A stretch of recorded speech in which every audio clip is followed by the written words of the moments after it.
Amen, it's the full. Alright, y'all. What's good with y'all? Coming with another trade recap. I fumbled a little bit today, and I did some things bad, and let me tell you why. Low key, I'm a little bit of a gambler. I can't lie, but hey, let's talk about it. So coming to the day, obviously the bias is very bearish. We're selling off. We inverse here. We inverse here. We were previously in this range for I don't know how much days.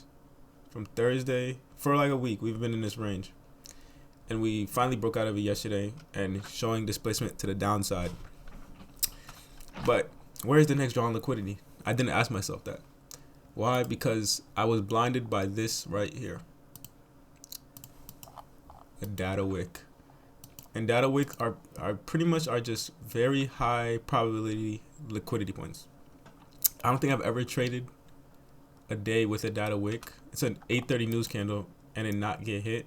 I'm gonna be completely honest. It's always my bias. So my bias, even though we had a bearish bias, I was still bullish just because I wanted to see this get hit.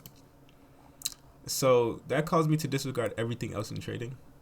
Like, I just wasn't really paying attention. I wasn't attentive like I usually am when it comes to my top-down analysis, which caused me to get fucked in the market.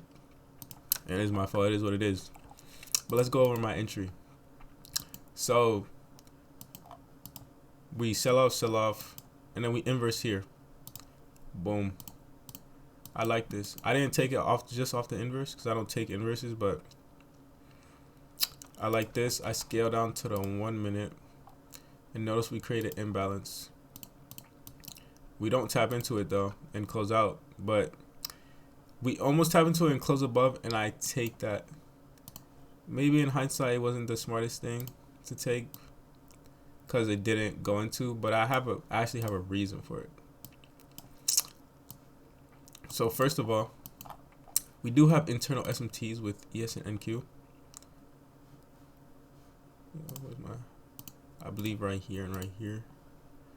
Internal SMT, as long as a high time for SMT as NQ was the lower pair, and ES has this is the exact same imbalance. It taps into and closes above, so it was basically like a SMT between ES and NQ, which often do hold, where one pair goes into imbalance and the other doesn't.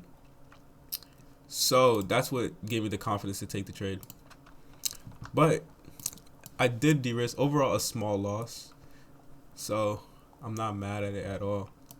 I handled the loss well. As soon as I took the loss, I locked my account because I did take another loss before, and I want to stick to only 2 trades per day. But overall, not bad at all. So yeah.